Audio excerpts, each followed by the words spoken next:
Hi guys, welcome to another video from Rusty Audio. Uh, Today I'm gonna bring up something that I've been asked quite often, and I know we've been talking a lot of speakers, about a lot of speakers on this channel. So I have been asked what amplifier brands and amplifier models do I like, and do what I consider to be the better ones. So this was kind of like a little bit of a difficult task because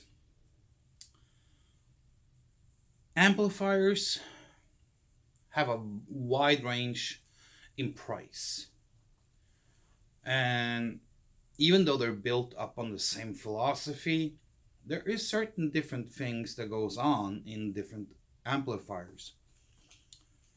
And of course, some sound better than others. So I was asked if I could do a top 10 list of amplifiers and the brands that I have personally heard compared to others that I also have heard.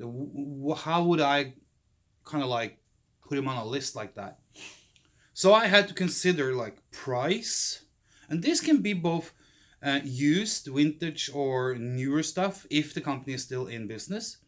So I'm looking as far back as I can, considering the models that I have heard, the models that I have had, the models that I have been around and seen and heard been used in different configurations. And of course, there, how they function and sound and operate up against each other. So I sat down and I made a list, and I spent quite a good time on it because, when you have to go 30, 35 years back in time and trying to remember all the amps that you have used and owned and been around and heard and all that stuff, it's a lot of work. So, but I have come to a list of top 10 for me that I strongly can advise anyone to go out and try and find. And I have kind of like put a cap on it. Let me say it like that. Some of these amplifiers are on the list not because they cost more than others or anything like that, or maybe not because they're like better than others in every way, but some of these are on the list because they sound good and they are good quality, and at the same time they have a very affordable price. So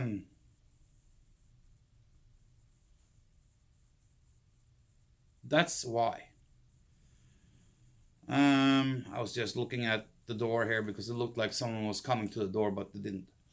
Okay, top 10. Let's start at number 10. And like I said, price is not a guarantee. Higher price does not mean that they're automatically going to be on my list.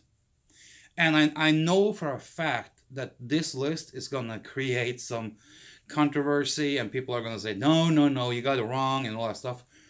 But you have to remember one thing. I have heard all these amps. I have used all these amps. I have owned most of them. The ones that I haven't owned, I have had on leasing or loan. I have had them on repairs and tested them out for customers and the rightful owner after being had the service or cleaning or whatever. And I have also had the enjoyment of having people let me use their amps for a while. And this spans back like 25, 30, 35 years. Not all these amps are new, even though, well, none of these amps are new. These are the older models from these brands. There's brands out there on this list that are out today that still makes amplifiers, so keep that in mind. Like I said, not all amplifiers here are considered high-end or by any mean the best of the best on paper. But they are on the list because they are really good for a very good price. And that is what number 10 is. In 10th place, I have the Denon POA or POA series amplifiers. I have had quite a few of those, both the 2-channel ones and the monoblocks, and I love the sound in those. Maybe not the most powerful amps, but they still have enough power to wake up most speakers. I probably wouldn't use the POA or POA from Denon on electrostats because they need a little bit more power. But on most other speakers, they sound very good and very high quality. These are made back in the day and back in the time when Denon was really on top of their game. So Denon POA or POA is in 10th place. In 9th place, I have a brand called Parasound. I have owned quite a few of those HCA models, and I have owned many of them, in fact, and I have used them on many different types of speakers. And they have a very good sound. You don't have to pay an arm and a leg or an eyeball or break your back to afford one.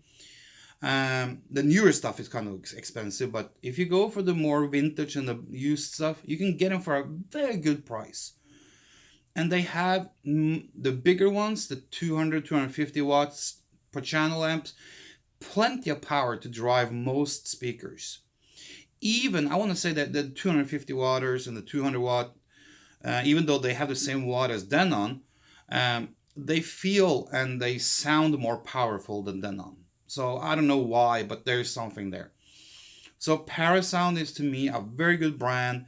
They have made good amplifiers up for the years, and they definitely should be on the list, and they're in 9th place. In 8th place is a brand from Norway. It's a small brand, but it has like a, I don't know how about in the States or something like that, or South America, but in Europe, and especially Northern Europe, this brand has kind of like a cult status. And they have a cult following as well. And the name is Doxa, Doxa, Doxa. They don't make the most powerful amplifiers in the world, but in the range where they are, like 40 watt per channel up to 100, 120, they really make some of the best sounding amps there is. Their sound is some of the best I have ever heard. The only problem with them is, then that's why they're not higher up on the list, is because I feel they kind of like, they could have made a few models that were like a little bit beefier, that had a little bit more power, so you could use them with a little bit more less efficient speakers and maybe some electrostats, stuff like that. I have tested these on many different speakers, Dolly speakers, tower speakers, Bowers and Wilkins, and on those they sound amazing, okay?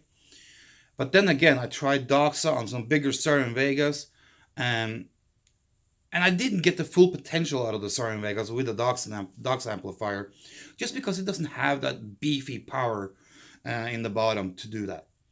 But and another thing with Doxa, I mean, lifetime warranty, or I think it's 25 years of warranty. Hello.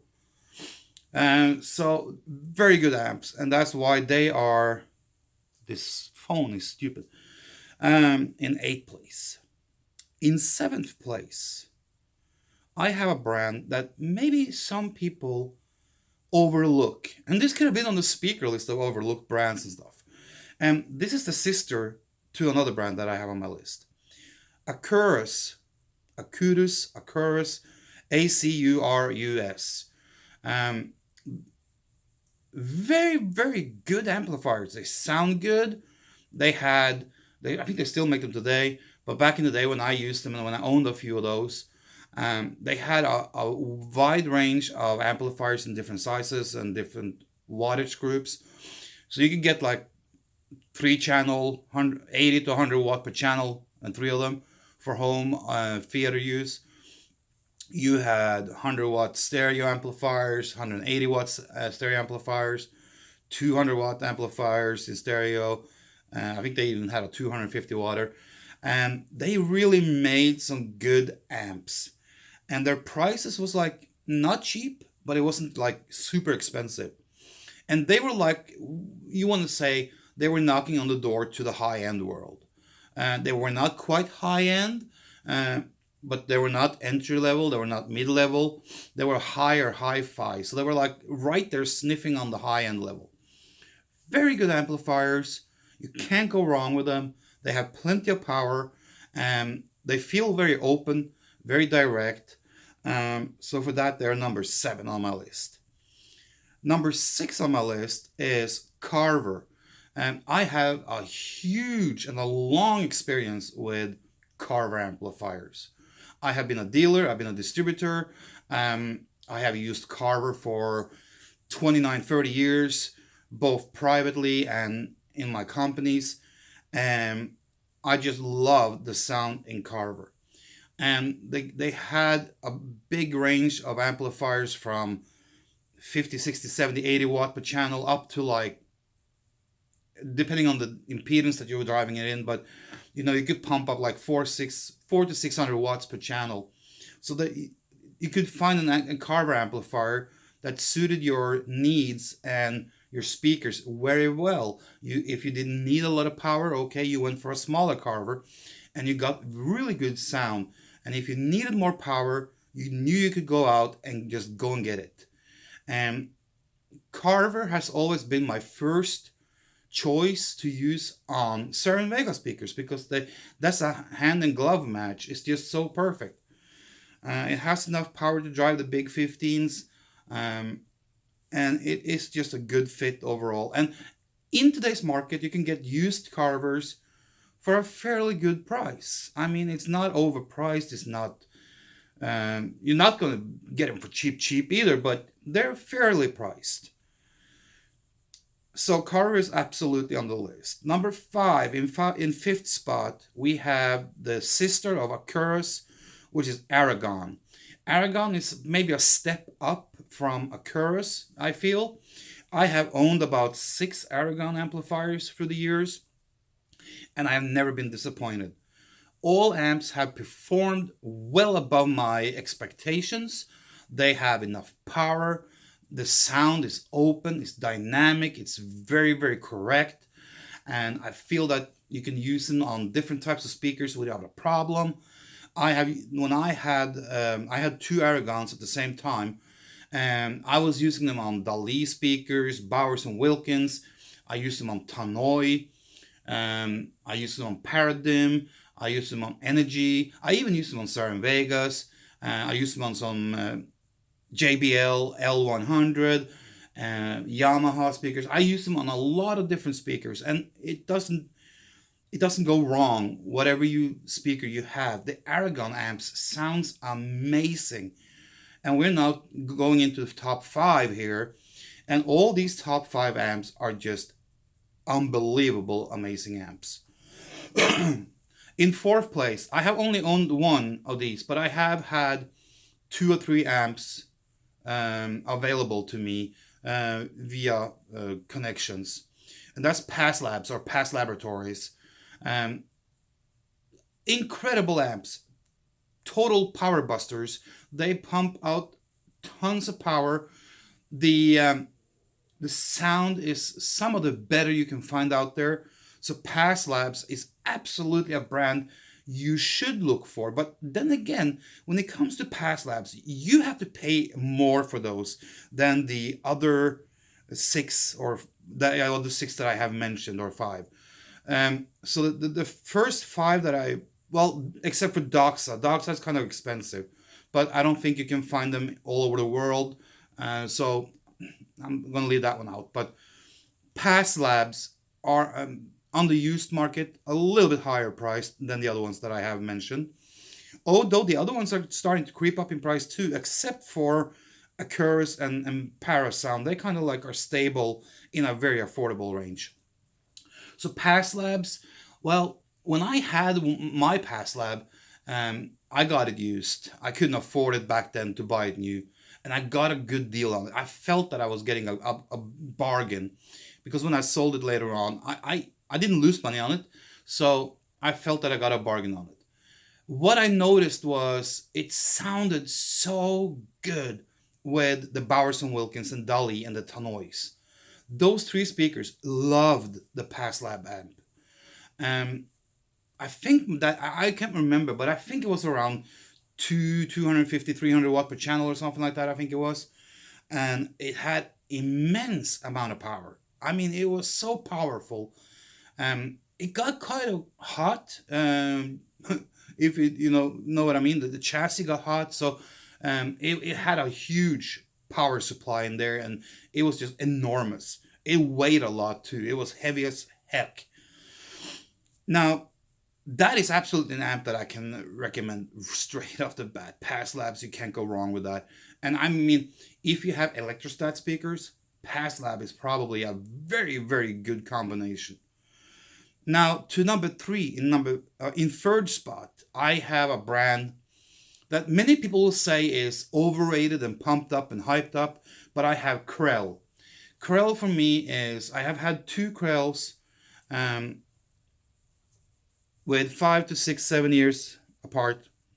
There you go. First I had one, and they were the same model, and I remember I was using them. This was right when I got my first pair of Bowers and Wilkins, and I put it on the Bowers and Wilkins, and it was kind of too powerful for the Bowers and Wilkins, way too powerful. I used it on a couple of other speakers that I had built, some DOI things, and I had put like dual 12s in those DOI speakers, and those required a lot more power than the Bowers and Wilkins, and so that was a good fit. When I used the Krell on the custom built speakers with dual 12, dual 8s as mids, and a horn tweeter, then the Krell amp really came alive, because it kind of like, on the Bowers and Wilkins, it kind of like choked them, because I couldn't turn it up much, and it was just like, oh no, I'm going to kill the speakers here. The Krell amps has so much power built in, it's just crazy. You can drive big speakers, or less efficient speakers also, to extreme levels, and with extreme clarity and very good precision. I mean, everything is just spot on. I know a lot of people don't like Krell, but there's a big group of people who really likes it and follows it. And most people who don't like Krell are the so-called Macintosh fanatics, or the Mark Levinson fanatics, because there have been a battle there between those three. Mark Levinson, Macintosh, and Krell, they have always butted heads. The fans of Macintosh often try to talk shit about Krell, and they also try to talk shit about Mark Levinson. And the Mark Levinson fans try to talk shit about Macintosh and Krell. Krell people normally don't talk so much shit about the other two. That's funny. But, I mean, Krell, you can't go wrong. In second place, and this is a brand that I have close ties to, not because I worked for them or anything like that, but they have always been a part of my life since I was very little. And it's Elektrokompaniet from Norway. They have some unbelievable amps. And it's a reason why Michael Jackson used Elektrokompaniet in his studio for mastering several of his albums. Bruce Swedin, who is a very well-known producer, used Electro Voice. The sound in Elektrokompaniet. And the sound in Elektrokompaniet amplifiers. I have owned an AW100. I have owned the AW250R. I have had the AW180 monoblocks on loan for a long period of time. I also had the Nemo, the monoblocks, the Nemos, on loan for 6-7 months. And these are the older models. If we go back to like late 80s, early mid 90s, they're still in business today, and they make fantastic products.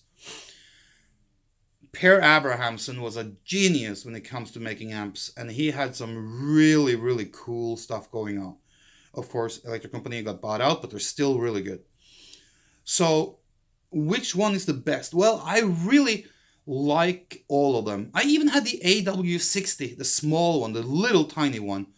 And it was good on my Dolly speakers and on the Bowers and Wilkins that I had, but it wasn't like something I would use on my bigger speakers. But then again, that's what we had the AW250R for, and the AW180 monoblocks, and the Nemo.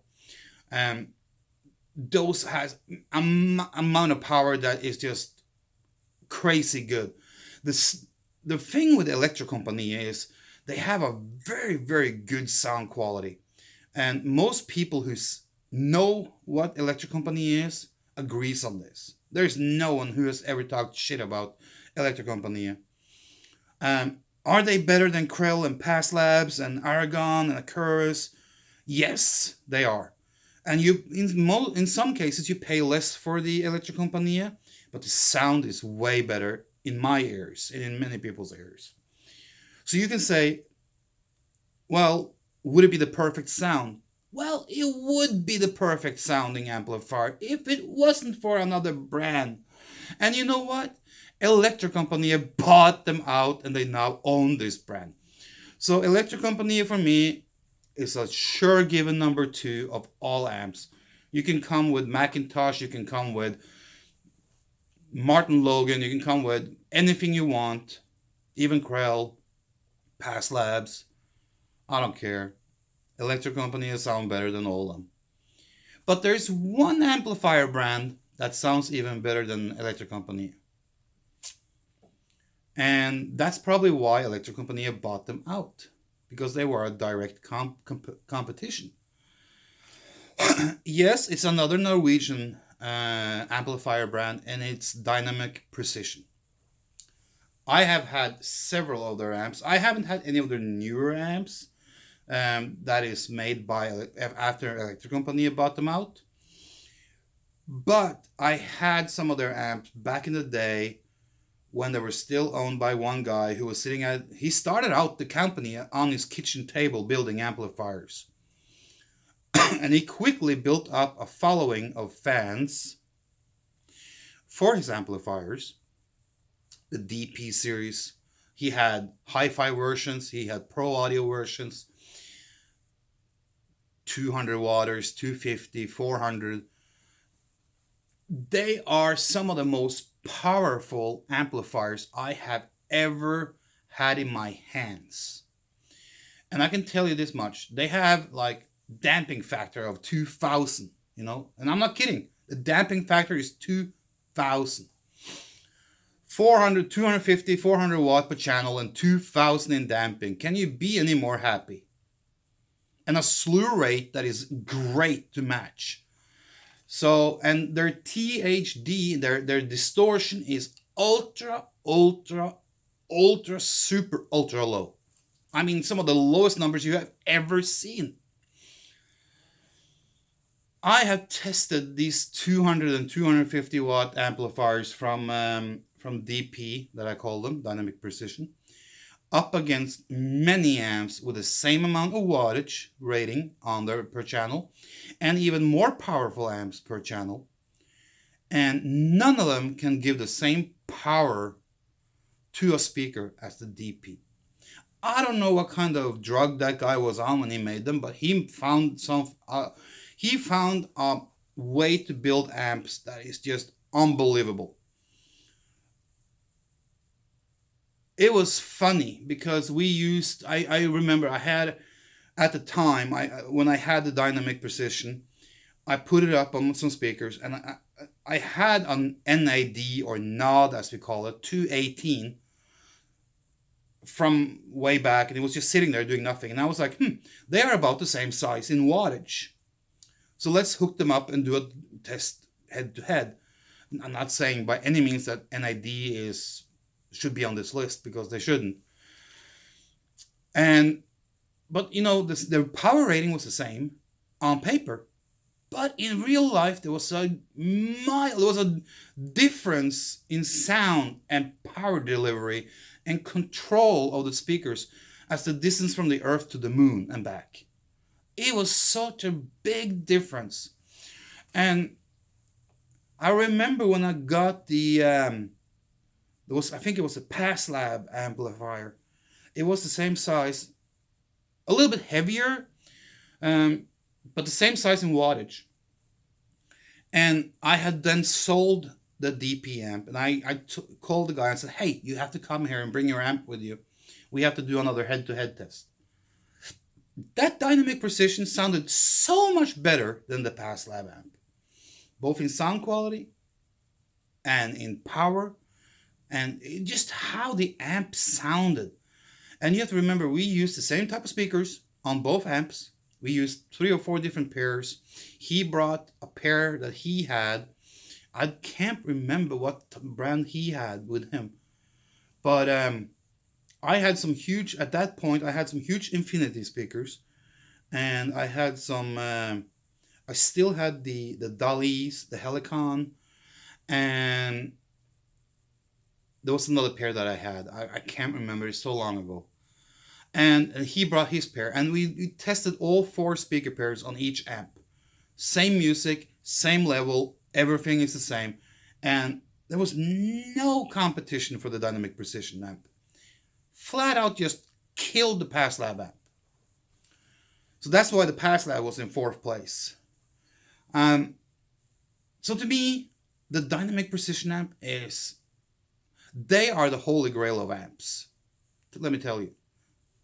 I don't think you can probably pay 2 or 3 or 4 or 5 times the amount of money that you have to spend on a dynamic precision or a DP, and still you won't get a better amp. The sad part about DP is that they sold fairly good amount of amplifiers in Scandinavia and maybe a few in Europe.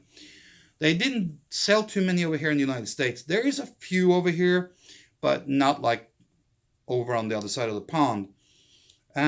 So you're going to be have a hard luck trying to find a DP amp in the United States.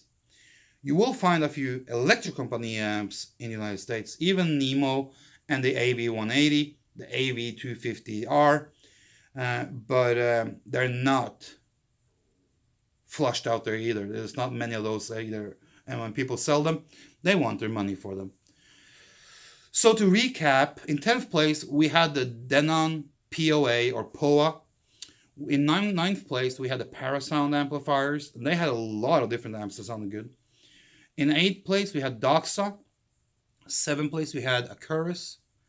In 6th place we had Carver. In 5th place we have Aragon. In 4th place we have Passlabs. And in 3rd place we had Krell. 2nd place we have Electrocompagnie. And in 1st place we have DP or Dynamic Precision. That is my top 10 list of amplifiers for hi-fi or home use. Now, have I heard Macintosh?